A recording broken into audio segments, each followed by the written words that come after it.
नाज़रीन, मैं हूं आपका होस्ट अली ज़ामिन एडवोकेट और आप देख रहे हैं मेरा यूट्यूब चैनल अली ज़ामिन ऑफिशियल।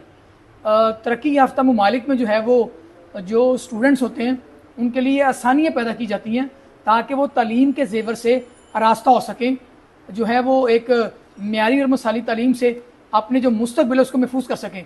लेकिन बदकिस्मती से हमारे यहाँ पाकिस्तान में पहले तो गरीब का जो है वो जीना महाल कर दिया गया था। आप बिजली के बिल देखें, लोगों ने बिजली के बिल जो है अदा करने के लिए खुदकुशियाँ भी की, अपने बच्चों को कुर्बान भी किए, उनके गले भी काटे और ऐसे ऐसे सोचनाक वाक़या देखने को मिले कि जब उनके बारे में सोचते हैं तो दिल कांप जाता है। इसके साथ साथ जो है फैसलाबाद में एक स्टूडेंट की जो बड़ी तादाद है जिस यूनिवर्सिटी की वजह से, ज़रा यूनिवर्सिटी की वजह से और दीगर यूनिवर्सिटी की वजह से जो हॉस्टल्स में मुकीम है, अब उनका भी जो जीना है स्टूडेंट्स का महाल कर दिया है। जहाँ पे वासा का जो बिल है, अगर एक 38 रुपये का बिल आता था तो अब वो उसको 10 गुना ज़्यादा कर दिया, क्योंकि अब पाकिस्तान में दूध की जो है नहरें बहना शुरू हो गई हैं। पाकिस्तान बहुत ज़्यादा तरक्की और खुशहाली देख रहा है। पाकिस्तान से महंगाई है वो ख़त्म हो चुकी है। पाकिस्तान में जो IPPs के मुआदे ख़त्म हो चुके हैं। अब लोगों के पास इतनी दौलत आ चुकी है सस्ती बिजली की वजह से, सस्ती गैस की वजह से, कि अब लोग बहुत सारे पैसे वासा को अदा कर सकते हैं। तो जिस हॉस्टल का बिल जो है वो 3800 आता था, 3808 रुपये, ये मेरे हाथ में बिल पकड़ा हुआ है, अब वो बिल जो है वो 39,000 के करीब है। वो खुदारा अवाम के हाल पे रहम करें। स्टूडेंट्स जो हैं वो कमाई नहीं करते, वो अपनी तालीम को जारी रखने के लिए करीबी यूनिवर्सिटी में मुकीम होते हैं ताकि वहाँ रहें। और ज़्यादातर जो तादाद होती है वो फीमेल्स की होती है, हमारी बच्चियों की होती है, हमारी बेटियों की होती है कि वो हॉस्टल्स के करीब जो है वो यूनिवर्सिटी के करीब रहना पसंद करते हैं ताकि उनको आने जाने में आसानी हो।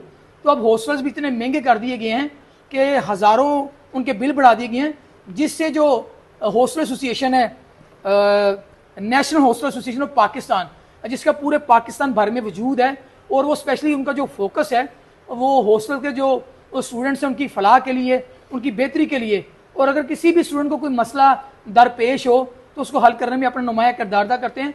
आज मैं उनके चेयरमैन से पूछता हूँ, मोहम्मद साजिद साहब से। अच्छा साहब, आप पूरे पाकिस्तान में हॉस्टल एसोसिएशंस को देख रहे हैं, ये एक जो नया आप पे एक वासा ने बम गिराया है कि एक जो हॉस्टल है जो कमर्शियल पर्पज़ के लिए यूज़ नहीं हो रहा, वहाँ पे स्टूडेंट्स क़याम करते हैं, अपनी पढ़ाई को जारी रखते हैं, इनके बिल इतने ज़्यादा भेज दिए गए हैं कि आप मुमकिन है बच्चे बच्चियों के लिए को हॉस्टल में वो रह सकें।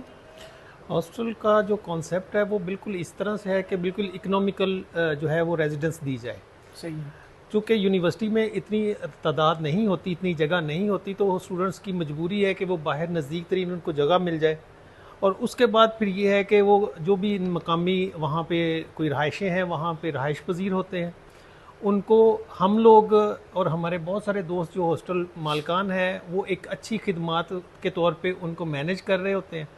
अब वासा ने हॉस्टल्स के ऊपर 4 स्टार होटल का टैरिफ लगा के 3200 रुपया 3300 रुपया फ़ी कमरा उनको बिल भेजने शुरू कर दिए हैं। जो घर हैं जो हॉस्टल के लिए इस्तेमाल होते थे, जी जी, उनको 4 स्टार होटल का दर्जा दे दिया। हाँ। और होटल का कंसेप्ट तो डिफरेंट होता है, वो टोटल ही कमर्शलाइज होता है।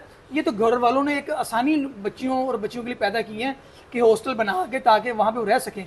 तो ये आपने इस बारे में कोई मुतलका जो काम से बात की कि ये कैसे आपने इसको 4 स्टार होटल डिक्लेयर किया? जी बिल्कुल, मैंने कहा कि ये देखें बिल्कुल एक इंसानी हकूक, जो बुनियादी हकूक है ना, उनके मुताबिक इंसान का जो रहायशी को रहने की जगह है ना, उसको कमर्शियल नहीं कहा जा सकता। सही है। वो कहते हैं जी कि चूँकि हॉस्टल्स हैं और यहाँ पे स्टूडेंट्स रहते हैं, मैंने कहा स्टूडेंट्स वहाँ पे कोई कारोबार तो नहीं कर रहे, वो तो पढ़ाई की खातिर आए हुए हैं बेचारे। उनके पेरेंट्स जो हैं वो बड़ी मुश्किल से उनकी जो फीसों का और बाकी चीज़ों के अखराजात करते हैं। जी बिल्कुल ऐसे ही है। लेकिन ये है कि अब जो वासा ने इस वक्त महंगाई का और बिलों के हवाले से जो बहुत बड़ा बम गिराया है, इसके लिए तो अब आइंदा जो